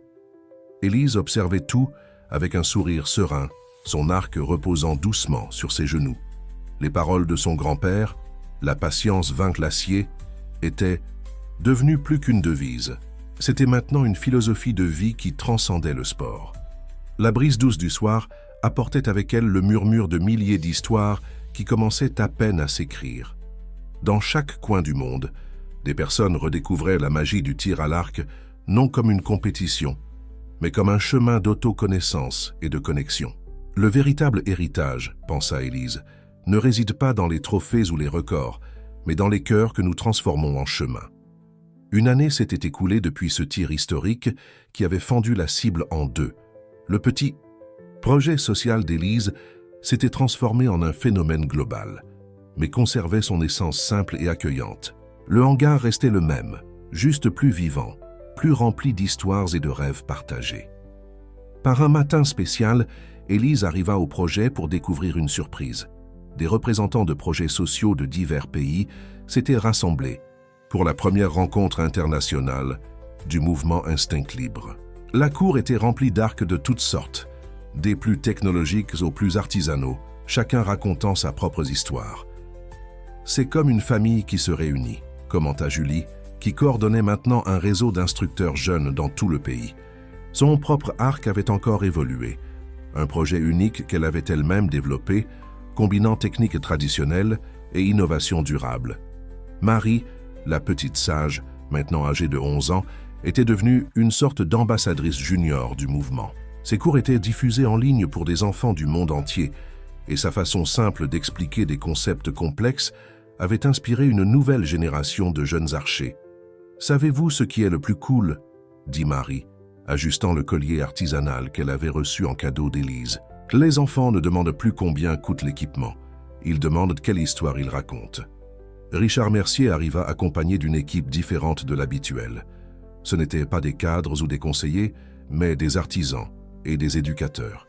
Son entreprise avait subi une transformation profonde, créant une division exclusivement dédiée au développement de projets sociaux et à la préservation de techniques traditionnelles. Nos profits ont un peu diminué, admit-il avec un sourire serein, mais notre pertinence sociale a augmenté exponentiellement. Nous avons découvert qu'il existe une richesse qui ne peut être mesurée en chiffres. Amélie Chen, qui avait voyagé spécialement de Chine pour la rencontre, apporta avec elle une révélation surprenante. Des monastères traditionnels avaient commencé à ouvrir leurs portes pour enseigner des techniques millénaires de tir à l'arc. La fusion entre la sagesse ancienne et les besoins modernes créait une nouvelle façon de pratiquer le sport. « Dans mon école, expliqua-t-elle, nous commençons maintenant chaque cours par un rituel. Chaque élève passe quelques minutes avec un arc traditionnel avant d'utiliser l'équipement moderne. Cela a complètement changé leur relation avec le sport. Michel Sautet, toujours avec son appareil photo en main, avait compilé un documentaire sur la transformation du sport. Les images montraient non seulement l'évolution technique, mais principalement le changement dans le regard des gens, des athlètes professionnels aux enfants débutants. Le plus incroyable, commenta-t-il, montrant quelques scènes, c'est comment le mouvement a transcendé le tir à l'arc D'autres sports commencent à redécouvrir leurs racines, cherchant un équilibre entre tradition et modernité. Durant la rencontre, des ateliers spéciaux furent organisés sur le terrain d'entraînement. Des maîtres artisans enseignaient des techniques de fabrication d'arcs, tandis que des ingénieurs démontraient comment la technologie pouvait être utilisée de façon consciente et durable. Il n'y avait plus de division entre l'ancien et le nouveau, seulement la quête d'harmonie. Élise observait tout avec un mélange de joie et de sérénité. Son arc, le même qui avait fendu la cible ce jour historique, reposait dans ses mains comme un vieil ami. Les mots gravés « La patience vainc l'acier » brillaient d'une vérité toujours plus profonde. Une scène en particulier capta son attention. Un groupe d'enfants avait organisé une petite cérémonie de remise de diplôme pour leurs arcs en PVC. Avant de recevoir des arcs plus avancés, ils voulaient honorer les instruments simples qui avaient initié leur voyage. « Ces arcs, dit l'un d'eux, sa voix vibrante d'émotion, nous ont enseigné que la grandeur ne dépend pas de ce que nous possédons, mais de ce que nous sommes. » L'après-midi, tous se réunirent pour une activité spéciale. Chaque participant de la rencontre avait apporté un morceau de bois de sa région. Ensemble, sous la direction des artisans, ils commencèrent à travailler sur un nouvel arc communautaire, un qui porterait en lui l'énergie et les histoires de différentes cultures. Cet arc, expliqua Élise au groupe, sera un symbole vivant de notre union. Chaque marque, chaque gravure raconte l'histoire de quelqu'un qui a choisi de faire partie de cette transformation. Quand le soleil commença à se coucher, le groupe se rassembla en cercle sur le terrain d'entraînement. Le nouvel arc communautaire, encore inachevé, passa de main en main. Chaque personne ajoutait un petit détail, une marque personnelle, tout en partageant une histoire ou un rêve. « Ce que nous construisons ici, dit Élise, sa voix douce mais ferme, est plus grand qu'un mouvement sportif. Nous récupérons quelque chose qui va au-delà du tir à l'arc. Nous réapprenons à nous connecter avec notre essence, la plus profonde. » Le crépuscule peignait le ciel de couleurs qui rappelaient ce jour historique de la compétition. Mais, maintenant, chaque coucher de soleil apportait avec lui non seulement des souvenirs, mais des promesses d'un futur, où tradition et progrès marchaient main dans la main. La nuit tomba sur la rencontre internationale avec une douceur particulière. Des lanternes artisanales, fabriquées par les élèves du projet, illuminaient le terrain d'entraînement d'une lumière chaleureuse. Le nouvel arc communautaire, maintenant presque achevé, reposait sur un piédestal simple, ses entrailles racontant des histoires de différents coins du monde. Élise observait le mouvement autour d'elle, les yeux embués. De petits groupes se formaient naturellement, partageant expériences et rêves. Dans un coin, Marie enseignait des techniques de respiration à des instructeurs d'autres pays. Dans un autre, des artisans échangèrent des connaissances sur différents types de bois et méthodes de sculpture. Julie s'approcha silencieusement, portant quelque chose enveloppé dans un tissu ancien. « Nous avons trouvé ceci dans les archives de la Fédération », dit-elle, révélant un carnet de notes jauni par le temps. C'était le journal du grand-père d'Élise, rempli de dessins techniques et de réflexions sur l'art du tir à l'arc. « Il y a un passage ici », continua Julie, ouvrant soigneusement une page marquée, qui semble avoir été écrit pour ce moment. Et elle lut à haute voix. « Le véritable arc n'est pas fait seulement de bois et de cordes. Il est fait de temps, de patience, d'amour. Chaque flèche que nous tirons porte non seulement notre force mais notre histoire. » Les paroles du passé résonnèrent avec une force spéciale cette nuit-là. Élise prit le journal d'une main tremblante, reconnaissant l'écriture ferme de son grand-père. Parmi les dessins techniques, elle trouva l'esquisse originale de l'arc qu'elle portait maintenant, incluant les mots qui deviendraient son mantra « La patience vainc l'acier ». Richard Mercier, qui était resté pour la clôture de la rencontre, fit une annonce qui surprit tout le monde. Son entreprise créait une fondation exclusivement dédiée au développement du tir à l'arc social. Le premier projet serait la construction de centres d'entraînement dans des communautés défavorisées, tous suivant la philosophie de l'instinct, libre. Mais le plus important, dit-il, c'est que chaque centre sera administré par des personnes locales, conservant ses propres caractéristiques culturelles. Nous ne voulons pas créer des franchises, nous voulons nourrir des graines.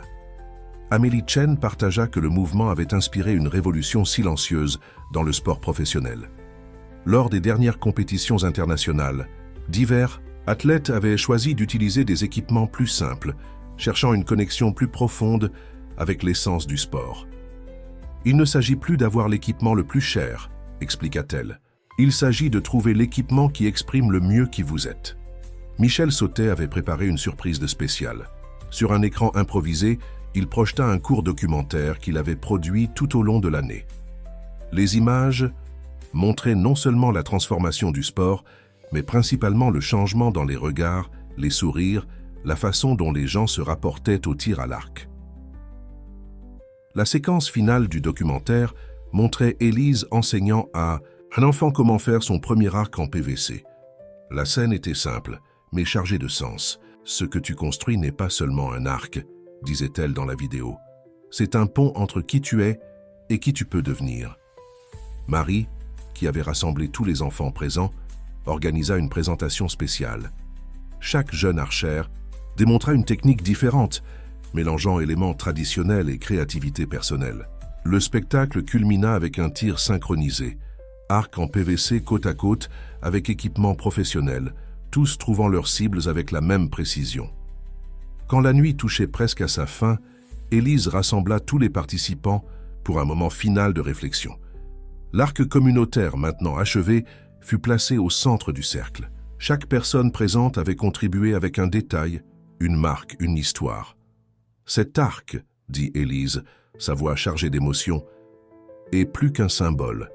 C'est un témoignage vivant que nous sommes plus forts quand nous unissons nos différences. Chaque marque ici raconte une histoire de transformation, de découverte, de connexion. » Les mots gravés sur le nouvel arc communautaire étaient une fusion de langues et cultures, mais tous portaient à la même essence. Le cœur est le meilleur guide. La rencontre internationale touchait à sa fin, mais son impact continuerait à réverbérer pendant des générations. Le mouvement Instinct Libre s'était transformé en quelque chose de plus grand qu'une méthode d'enseignement ou une philosophie sportive. C'était maintenant un chemin de redécouverte, de reconnexion avec des valeurs essentielles qui transcendaient le sport. Élise toucha une dernière fois les mots gravés sur son arc historique. La patience vaincre l'acier était devenue plus qu'une devise. C'était un rappel que les plus grandes transformations commencent dans le cœur et se répandent silencieusement, comme des ondes sur un lac tranquille. Le lendemain matin de la clôture de la rencontre internationale, Élise arriva au projet encore plus tôt que d'habitude.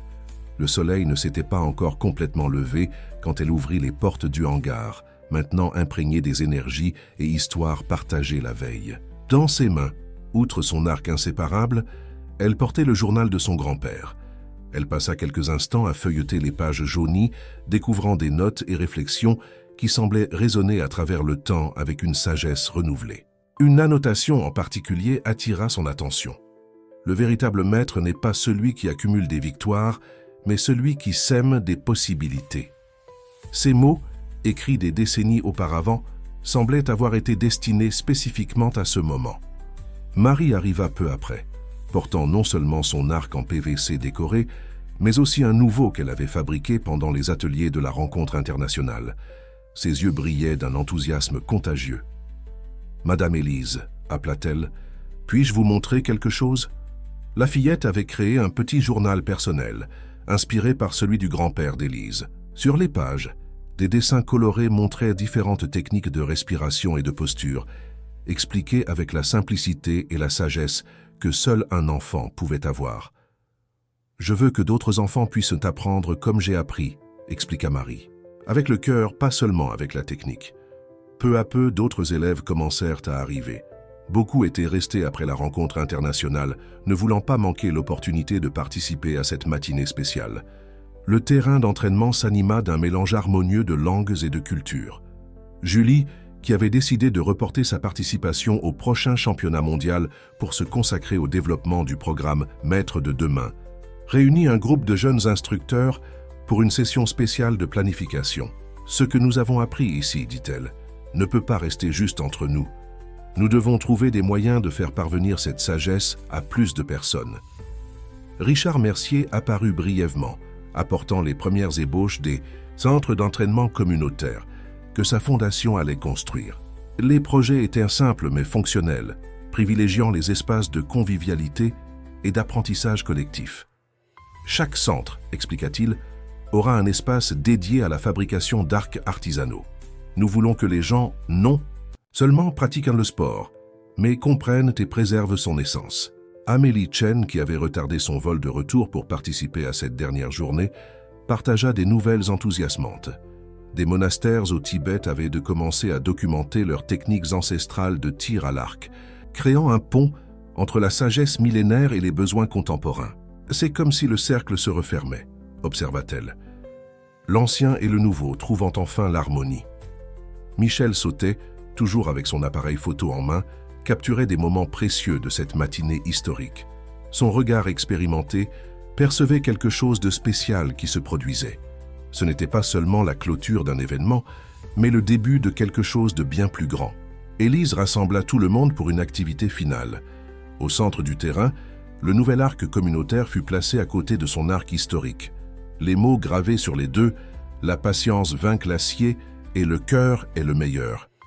Guides semblaient dialoguer entre eux, racontant une histoire de transformation et de continuité. « Chacun de vous, » dit Élise, sa voix douce mais ferme, « porte maintenant une partie de cette histoire. Ce n'est plus seulement mon parcours ou le parcours de mon grand-père. C'est notre parcours collectif. » Marie s'approcha timidement, portant son journal de dessin. « Puis-je lire quelque chose que j'ai écrit ?» demanda-t-elle. Élise acquiesça avec un sourire. La fillette ouvrit son cahier et, d'une voix claire, lut. « L'arc n'est pas juste un morceau de bois, comme la flèche n'est pas juste un morceau de bambou. Ce sont des parties d'une histoire qui a commencé bien avant nous et continuera bien après. Chaque fois que nous tirons, nous ne sommes pas seuls. Nous sommes connectés avec tous ceux qui sont venus avant et tous ceux qui viendront après. » Un silence ému suivit les paroles de la jeune archère. Élise sentit ses yeux s'embuer, reconnaissant, dans les mots simples de Marie, la même sagesse que son grand-père avait tenté de lui transmettre tant d'années auparavant. Le soleil était maintenant haut dans le ciel, ses lumières dansant à travers les fenêtres du hangar, illuminant les arcs suspendus au mur, chacun racontant sa propre histoire de découverte et transformation. Élise prit son arc, sentant le poids familier du bois dans ses mains. Les mots gravés brillaient d'une lumière spéciale. La patience vainc l'acier.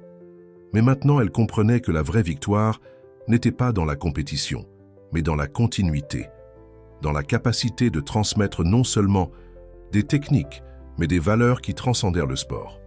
Le soleil commençait à se coucher à l'horizon, peignant le ciel des mêmes couleurs que ce jour historique où Élise avait fendu la cible en deux. Le projet social était silencieux maintenant. La majorité des visiteurs internationaux étaient déjà partis, emportant avec eux des graines de transformation à planter dans leur propre pays. Élise restait sur le terrain d'entraînement, son arc fidèle dans ses mains, observant le dernier rayon de soleil jouer avec les mots gravés dans le bois. La patience vainc l'acier.